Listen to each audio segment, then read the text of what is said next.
All right, good morning, good afternoon, good evening, wonderful people of us of freedom all over the world. Wherever you're joining us from today, you're highly welcome to this wonderful YouTube platform that gives you only quality news and information on every activities happening in Biafraland. Please let us go straight up to the issue. Let's hit the ground running with this mad information from the Prime Minister Simon Èkpá. But meanwhile, make we give you the news briefly. As Nigeria has concluded a plan to sever ties with Finland, Simon Èkpá has come out to say this. Now, let me make you understand something. First of all, there was a bit of panic between in Biafraland and within those who love the Prime Minister Simon Èkpá and his supporters. When Finland told the Nigerian government that they were going to look into the matter, into the matter of the Prime Minister Simon Èkpá. But I want to make you understand something very important. Simon Èkpá, if you notice, during that heat up, Simon Èkpá wasn't even bothered about it. He wasn't moved, because he knows what the outcome was gonna be. That is one. And secondly, when you are in a country who understand what it means to keep law and order, not a country that trample on the rights of citizens, the country that dictate what should happen, not according to the laws but according to their own made laws, according to the way they want things to go, according to the way their corrupt practices and their corrupt way of doing things. Now, that was why Simon Èkpá wasn't even really bothered about the outcome of what the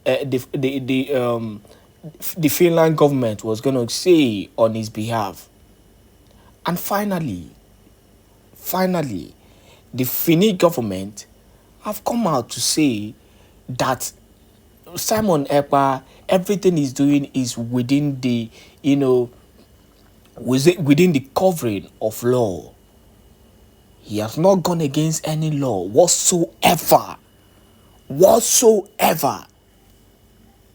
You people are seeing him as a threat because you have failed to do the right thing. You have failed to do the right thing. You're living and you're drowning in corruption and corrupt practices and evil deeds, buying innocent people, trying to shut the mouth of freedom. And you're scared because you know that this person is out to fight against these evil practices and to fight against you people.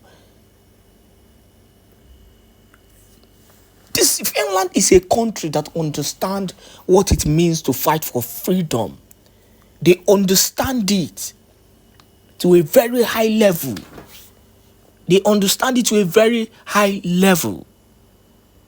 And that is why they are not moved by all these shambolic moves that the Nigerian government are making against the Prime Minister Simon Èkpá. Just the same way, they made this move against Onyenduma and the Kano. So you need to understand that. Now, they are ready to cut off ties with Finland. Finland has not actually gained anything, from Nigeria. You must understand that.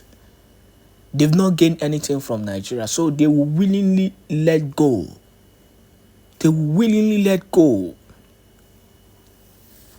What has Nigeria contributed to anybody? Finland has stronger allies and stronger countries.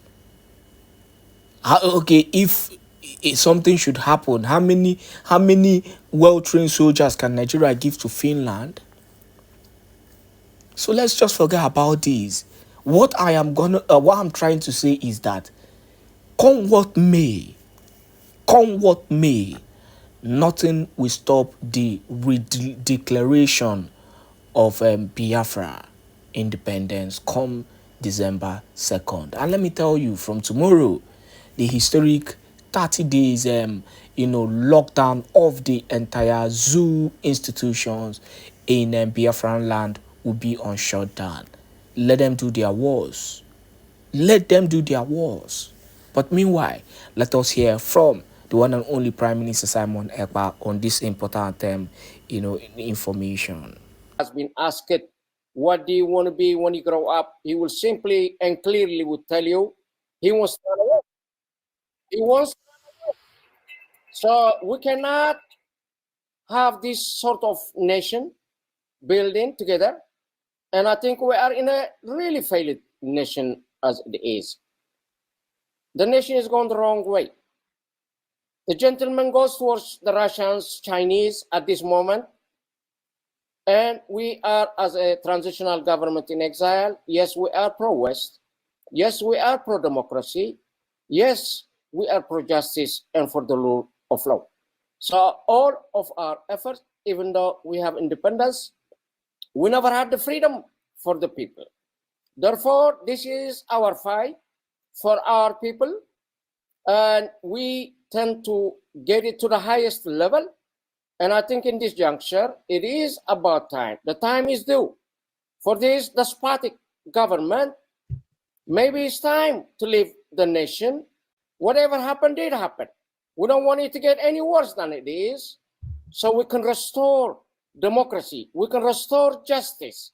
We can let out all those prisoners, political prisoners, journalists, and many women and men that are in jail for nothing. There is a fear, even if relatives, loved ones are in jail. It became a time you cannot ask about them. If you go to ask relatives, yes, you better be thinking twice. And so the people are living in the dark. No wonder they called us the North Korea of Africa. Plus, even worse, you know what North Korea does, but ours, we were given the name the North Korea of Africa, and that would explain a lot. So without saying much, yes, we are not fighting for independence, but yes, we are fighting for our freedom, a freedom at home. And this is what we are fighting as a transitional Eritrean government in exile. Thank you very much.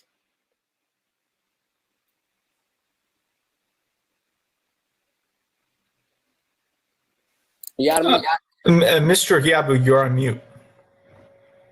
I'm sorry. Yeah, I've been on mute. Yes, thank you, Mr. President. Thank you, Mr. Guy. Mr. Elias, in a short period of the modern strategies involvement with these two governments in exile, you believe have been achieved? We've achieved enormous success for both the Biafran government and the Eritrean transitional government within just a 2-month period. In the case of Biafra, to be honest with you, when we initially established the relationship with the Prime Minister, there had been, I would say, a minimal or negligible knowledge of Biafra in the United States. Even U.S. officials who dealt with Nigeria were really not aware of the Biafran issue. And we've arranged for the Prime Minister, as well as other members of the government, to meet directly with congressional officials, members of Congress, senior advisors, senior staffers, people outside of the government who are very influential, the think tanks. And within a short period of time, Washington, D.C. has gone from not talking about Biafra to now, as I mentioned previously, being written about in one of the most prestigious think tanks in Washington, D.C., the American Enterprise Institute. So I think it's been an enormous success, and this is just the beginning. And what we've really been focused on is developing the awareness, because once you get the awareness, then you get the support. And this is very important for your viewers who are both the Eritrean viewers, our Biafran friends, to understand, is diplomacy is a two-way street, right? one of the things that I've noticed in some of my conversations with our diaspora supporters is that some of them have the assumption that the U.S. government should somehow be able to read the minds of Biafra, read the minds of the Eritrean opposition, to that without educating them, somehow they'll know what to do. And if the U.S. government doesn't help, it means that somehow they're to blame. That's completely absurd. Diplomacy is a two-way street.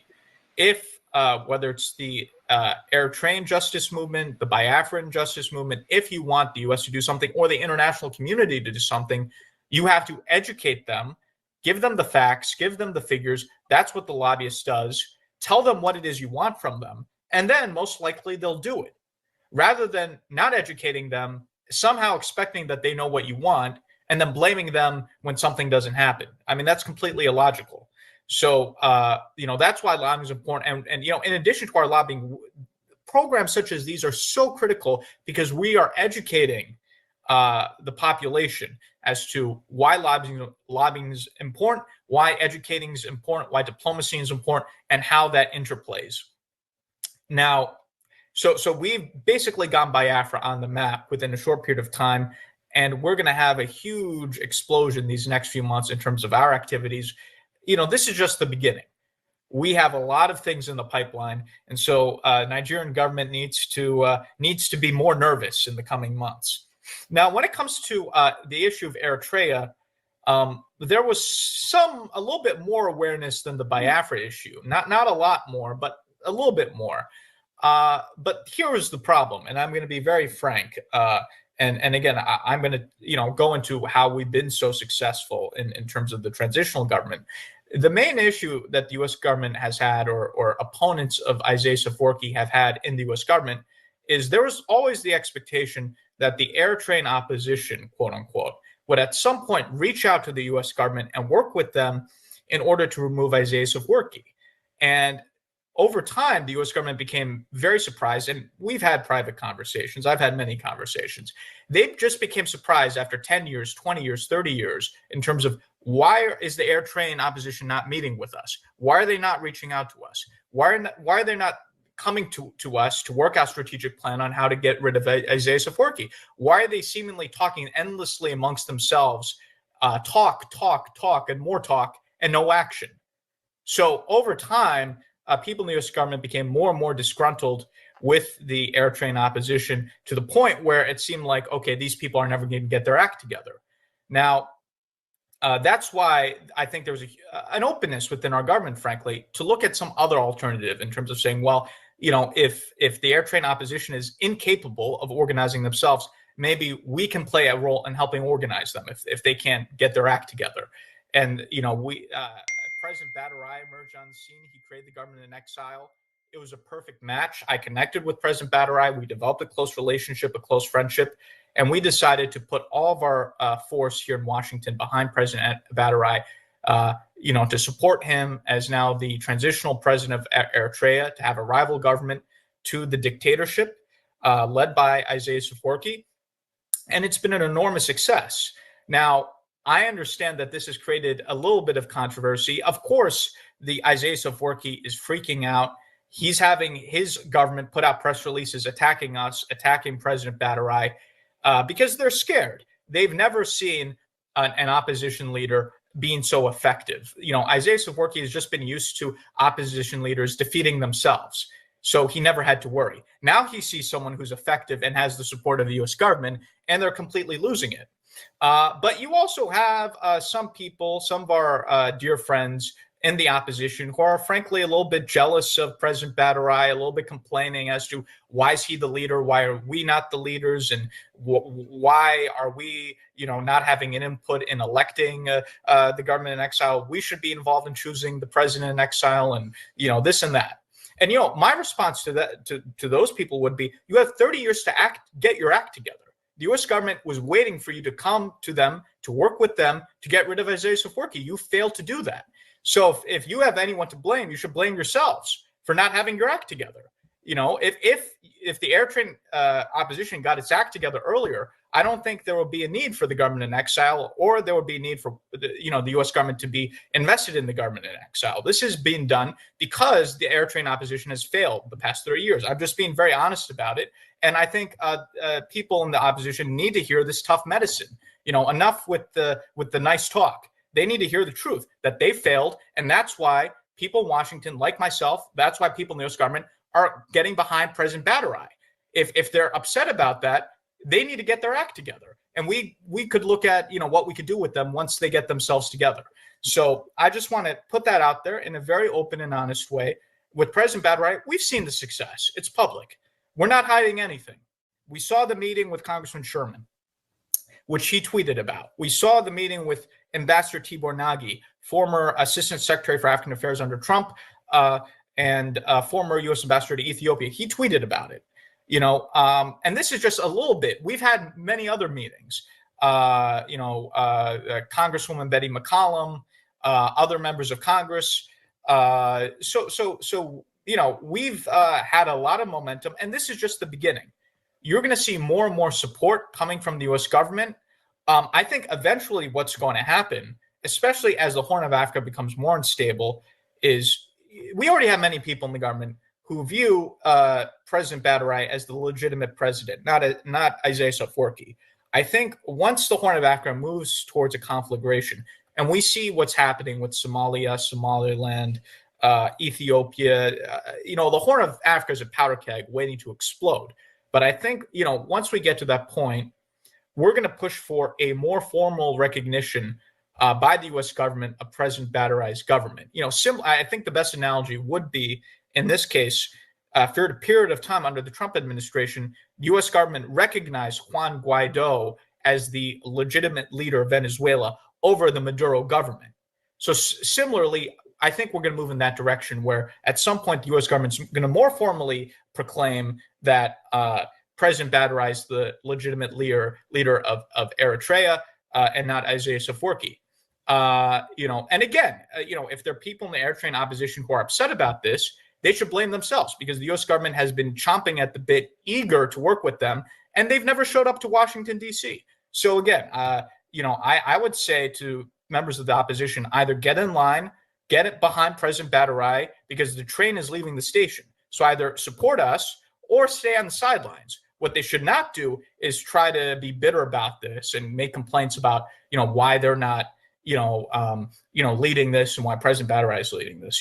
They should not be doing that. Either they should be supporting us, and a lot of groups are consolidating around President Badarai, or they should be on the sidelines, but they should not be complaining. So, that's the context where we put Biafra on the map, enormous success. December 2nd is going to be the redeclaration of the Biafran state. We're going to get, all the support here in Washington for that. Nigeria is going to be toast, if not formally, but then at least de facto. And similarly with the Eritrean transitional government, we're moving towards a more formal recognition of President Badarai as the legitimate leader of Eritrea and over Isaias Afwerki. And then, when that happens, we'll decide, what to do from there. So, I just want to give you the overview, and I want to speak very frankly, because I think the time now is to have frank discussions, not to, play around the edges. And so I just want to put everything on the table for you, and I hope this was helpful. Thank you. Thank you for all of that. My next question is going to be, I'm sorry, I have to go back to this screen. Okay. Are there any peaceful solutions on the horizon or political dialogue for independence, or do you believe it can only be solved by armed conflicts? If armed struggle is the solution, what sort of preparations are on the way? This, Mr. I think he's asking Prime Minister Simon. Yes, Prime Minister. All right, thank you very much for that question. What we're doing now is that, of course, we are open for, peaceful dialogue and all that. As a matter of fact, we are the peaceful one. the Nigeria state is the violent one. And of course, we've actually learned from what happened to others, both in Nigeria and elsewhere in Africa. Africa leaders are the most corrupt, selfish leader you can see anywhere in the world. So they don't actually believe in dialogue and peaceful discussion. So we've seen in Biafraland where peaceful agitators are getting killed, where people who just carry flags to demonstrate on the street are getting shot, straight bullet, killed, massacred in their cold blood. And this has happened from 1999, since the resurgence of the Biafra agitation under Mossab, under the IPOB, Nigeria, where people believe that we're fighting for freedom, only to go to the street, get killed, and they use their pictures and videos to share on the social media. Nigeria is killing us, Nigeria is killing us. I was sitting and watching those things as one Nigerianist that I was. So when I know that Nigeria, it can never ever get better, and I said, instead of wasting my time trying to wait for somebody to come and revive a faulty foundation that I know how rotten it is better that I use everything I have, both my intelligence, my profession, my experience, to support the liberation of Biafra. I joined the struggle. So when I joined the struggle, one of the things I did and promised myself and my God is that under my watch, Nigeria will no longer kill any Biafran and enjoy the killing. So what did we do differently? What we did differently is that in as much as we believe in peaceful agitation and then also, ready for dialogue, so this whole thing can be resolved amicably in a more democratic way, Nigeria are the one bringing violence against our people, killing them for asking for freedom. So we decided to raise our defense forces, and defense forces will be defending our land against the terrorists in uniform, while we will continue to push to the outside world, to the West, to America, in a more diplomatic, more refined, and more, a political way. So we believe in those approaches, and because of the way Nigeria is and the kind of mentality which is kill, kill, kill, and we understand them very well. And the people that are ruling Nigeria are nomadic people. They are not Nigerians. They are not originally from Niger area. The president himself is not a Nigerian. I don't know whether you people are aware of that. He's not originally from Nigeria. The vice president is not originally from Nigeria. So these are people who do not believe in human dignity and the right to life. And of course, we always love human beings. We protect them. We protect women. We protect children. So what I did under my government was that I will provide that security that Nigeria never provided for people. I will make sure that those who support the Biafra government, and whenever they get killed, Nigeria will pay their defense. So we started our self-defense by raising the Biafra Liberation Army, the Biafra Resistance Fighters, and the Biafra Navy. And today, they are engaging Nigeria terrorists whenever they come to kill, as usual. So this is why it looks as if there is a violent way to our freedom. We are not the one bringing violence, but Nigeria state do it. So whenever they see that they cannot overpower us anymore, they start running around and complaining that we are violent. How are we violent? Were we the one who went to the streets to butcher and kill people that are carrying flags? Nigeria is not only violent to Biafrans. They are even violent to those who believe in Nigeria. You see them killing people for protesting for bad governance. You see them killing those who protested for criminals in the NSAS protest, when they are protesting against the terrorist SAS officials. They get killed and they cover them. At the end of the day, over 1,000 persons were secretly buried in Lagos. So Nigeria state is a terrorist state. Using violent states on them is just to give them some kind of accolade. They are terrorist state, and so anybody supporting Nigeria is actually aiding terrorism. And that's why we are ready.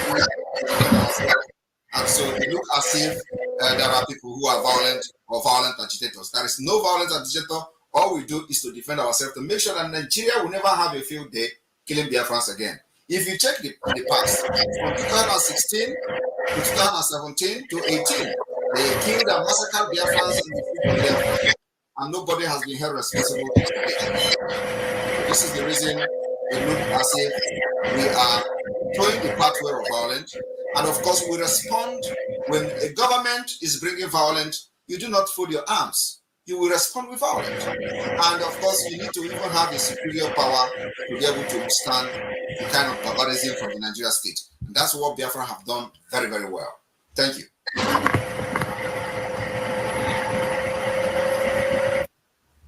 Thank you, Prime Minister, Mr. Simon. And this historical and joint interview, with the Eritrean government in exile is a milestone in our fight for freedom for the two movements, freedom for Biafra from Nigeria, and also for the government of Eritrea in exile, and government of Eritrea in exile, and of Eritrea inside the dictatorial regime in Eritrea. Can you tell us what do you have in common, both these sisterly governments in exile and the struggle for independence and the struggle for free Eritrean people from the tyrant administration in Asmara? Thank you, Mr. KHA. And again, thank you, Prime Minister Simon. And I would like also to commend Mr. Elias being straightforward in this 21st century. Right. We don't have anything to hide. When you're fighting for freedom, there is nothing to hide. Yes, everything on the table, Mr. President. Pardon me? Everything on the table. Yes, it should be on the table. Only a tyrant will have something to hide, but we have to be upfront because we're fighting for freedom. So we shouldn't have anything to be worried about by telling it like it is. On that previous question you gave to the Prime Minister Simon, if there is a peaceful political dialogue, but with this dictatorship and the tyrants, the oppressors, they don't have any vocabulary that says peace. In our case, it looked like it's too late. It became to the point of no return. I don't think they would listen to that aspect. If there is a way, even today, after all this damage that has happened in my nation, Eritrea, if there is anything to be dialogue, if there is a peaceful way to exit, in order to reach or achieve our freedom, we want to do it with the minimum damage. We don't want any further bloodshed. We don't want to create a humongous military in order to battle the existing military. For God's sake, those military that are inside Eritrea is the people's military. They are not a private military. They belong to the nation. If I would remind each and every one of you, as you graduated from Sawa, you have a pledge you gave. And that says, yes, as a military, I will protect my nation and want my people from external and internal enemies. Repeating, from external and internal enemies. So, I still want to remind you, the biggest enemy is the internal one that is looming and causing all this harm among each of us. As we know, he lives in our differences. So we have to minimize our differences in order to know and identify and target the enemy. Coming back to your question though, what do we have in common? Well, injustice in one place is injustice everywhere. If we are claiming we've been unjustly treated, the same goes for the Biafran people. By the same token, something that we have in common also, the Biafrans are also indigenous people. So do we have 4 different indigenous people in Eritrea? that has been recognized through the United Nations. I think they deserve their freedom, their human right intact. I think they should be treated even well known throughout the world. Because of that indigenous movement for all of us, I think we have a big thing in common. Again, even coming as a prowess for democracy, we both governments are working to restore democracy. And I think this is the biggest binding point we have in order to work together. The minute we met through the Office of Moral Strategies, we decided, yes, in order to elevate each other, yes, we can work together. Yes, our causes are just. Yes, our causes are righteous for our people. Therefore, yes, there is a lot in common for us to work. And I think it is not about if, but when. Yes, we will prevail, and our people, both sides, should be free. With that, I will yield my platform to you, Mr. KJ.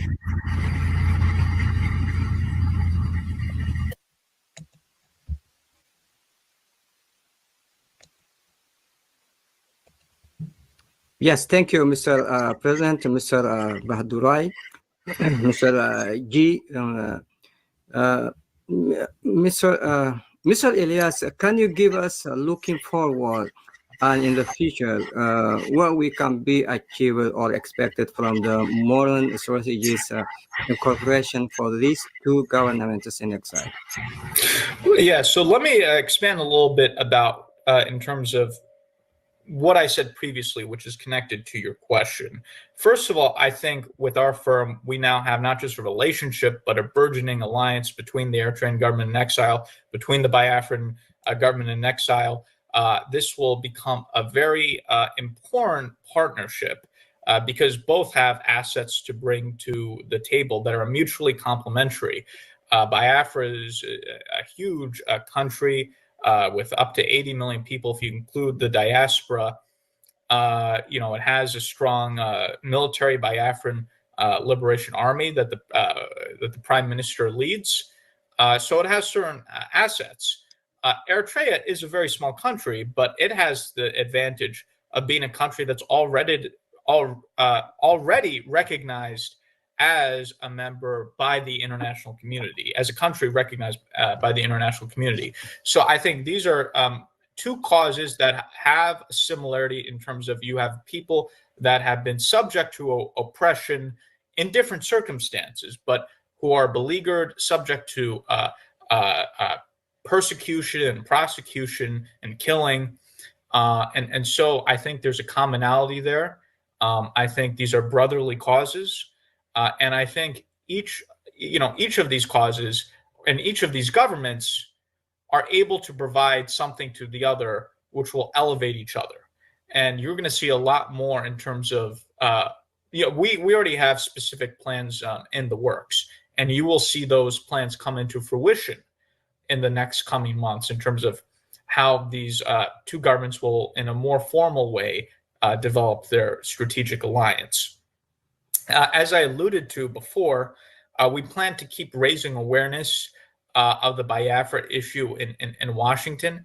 Again, most people were not aware of it. We're now making people aware of it. Biafra has been taken now into the center stage of Washington, being published by major think tanks.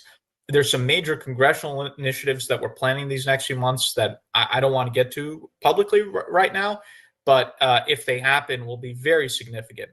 And we're also working with our colleagues in Congress and elsewhere to create additional support for this upcoming convention in Finland. And I'll let the Prime Minister speak more to this. There's a Finland convention between November 29th to December 3rd, where you're going to have the signing of the redeclaration of independence, the restoration of the Biafran state, the signing of constitutional documents, strategic alliances, and so forth.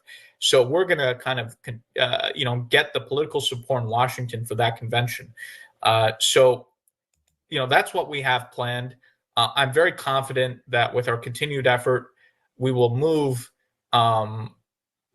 our government towards supporting either recognizing Biafra as an independent state or having the U.S. government endorse the position that the Biafrans should be, allowed to have their independence through referendum, which the prime minister is already doing. And the prime minister, I'm sure, could talk more about that in terms of he's already organized a referendum where 50 million Biafrans have voted for independence. So, perhaps having the U.S. government recognize that referendum formally. And, the U.S. government being the major player, once the U.S. government's on board, other governments will follow, the United Nations will follow, and so forth.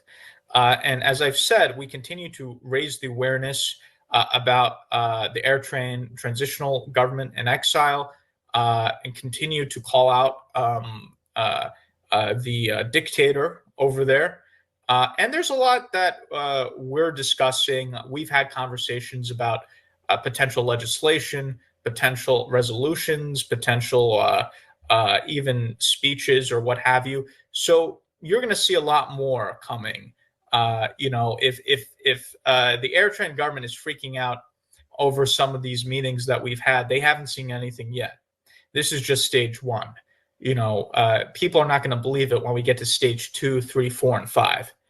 And I'm hoping that as we do this, we already have a consolidation because of our success of the smaller groups into the government in exile. The prime minister, the president recently was in Addis, Ethiopia, had a major conference where for the very first time, rather than just infighting, the smaller groups decided to coalesce and come under the umbrella of the government in exile.